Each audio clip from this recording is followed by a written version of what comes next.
Saudara, sejumlah bantuan yang didistribusikan bagi korban terdampak banjir Sumatera ini terus dilakukan. Namun bagaimana kelancaran distribusi dengan kondisi cuaca saat ini? Kita akan bahas bersama dengan Deputi Bidang Meteorologi BMKG, Pak Guswanto, telah bergabung bersama kami melalui sambungan daring. Selamat pagi Pak Guswanto. Selamat pagi, Adisti. Iya, Pak Guswanto, ini kita tahu Provinsi Aceh, Sumatera Utara, dan juga Sumatera Barat sudah lebih dari sepekan atau ini hari ke-10. Nah, untuk wilayah terdampak bencana di Sumatera, bagaimana prediksi cuaca sepekan untuk sepekan ke depan, Pak Guswanto?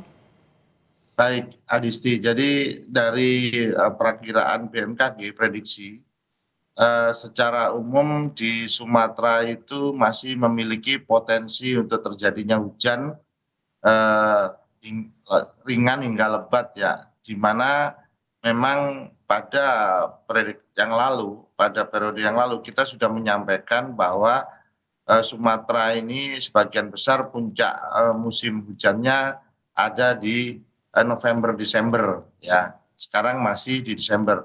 Nah, saat ini kami juga melihat bahwa berdasarkan tabel perakiraan cuaca yang BMKG sampaikan, kita melihat bahwa masih ada beberapa wilayah yang kita lihat ini misalkan kayak eh, di Aceh sendiri. Aceh sendiri itu tanggal 5 sampai tanggal 6 ini masih ada prediksi hujan lebat, yaitu dengan kategori 50 sampai 100 mm per hari. Dan ini tanggal 5, tanggal 6.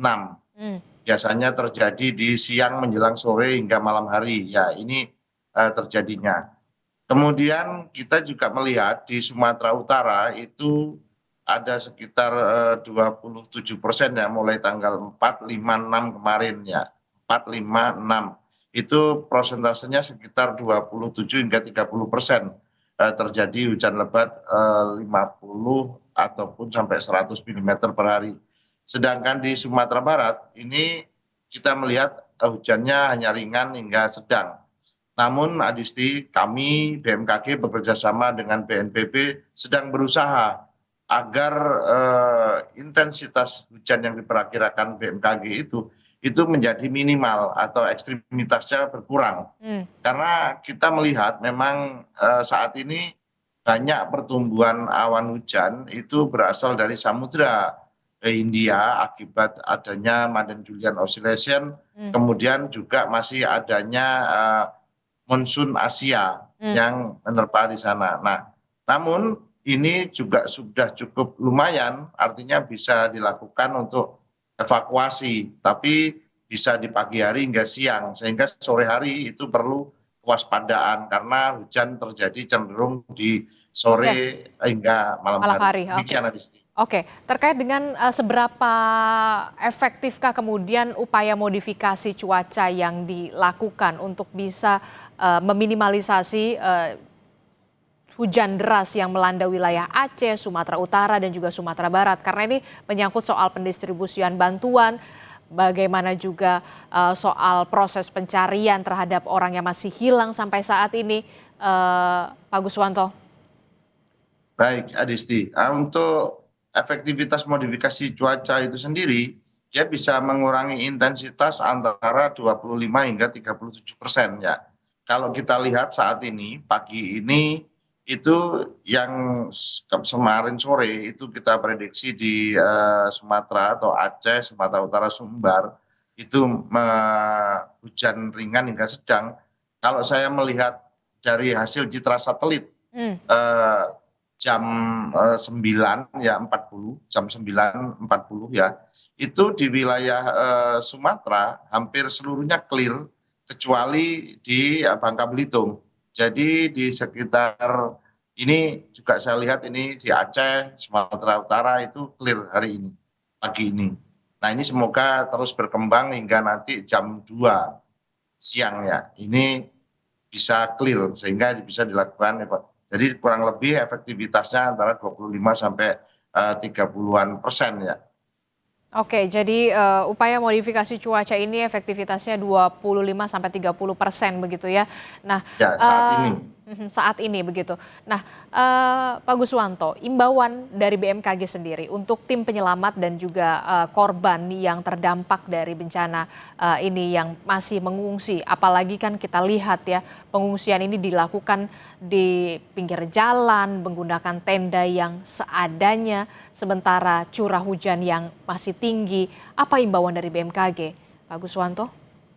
Baik, Adisti. Himbauan dari BMKG yang pertama tetap tenang dan waspada terhadap potensi curah hujan lebat sampai dengan ekstrim ya, karena kita melihat di curah hujan bulanan, perakiraan prediksi curah hujan bulanan itu masih di atas 300 mm dan perdasariannya itu masih di atas 150 mm ya per 10 hari. Kalau 300 mm itu per 1 bulan. Ini kami lihat di peta perakiraan hujan bulanan. Sedangkan untuk tim penyelamat, kami mohon mengutamakan evakuasi di daerah-daerah yang bantaran sungai dan lereng-lereng curam itu lebih dahulukan. Barangkali mumpung cuaca saat ini bisa bersahabat, itu ditepikan dulu. Sehingga nanti apabila ada hujan, sudah tidak kerepotan lagi untuk evakuasi daerah bantaran sungai maupun lereng yang curam.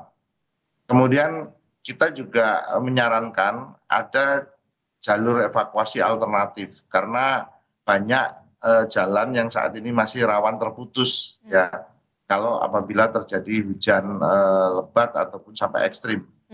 Kemudian kami juga memohon logistik darurat, misalkan air bersih, obat-obatan, penerangan di posko pengungsian itu juga terjadi apabila dikaitkan dengan cuaca, daerah-daerah yang ekstrim atau rawan untuk terjadinya hujan itu barangkali dilebih dulukan ya, karena apabila nanti maka tidak akan terkirim ke sana, maka dia bisa stoknya kurang ya. Kemudian yang terakhir kami juga menghimbau kepada kita semua, kita harus bekerja sama, kemudian berkolaborasi antara pemerintah, masyarakat, swasta, seluruh segenap pihak untuk tetap di lokasi yang aman, ya, tidak kembali ke rumah sebelum ada kepastian kondisi yang stabil. Artinya kami pemerintah juga tetap hadir di sana untuk membantu tetap di lokasi yang aman. Demikian imbauan Oke. dari kami. Imbauan yang perlu diperhatikan begitu ya, soal kewaspadaan yang tentu saja harus diperhatikan begitu ya, mengingat masih adanya potensi hujan deras ataupun lebat di wilayah Aceh, Sumatera Utara khususnya juga.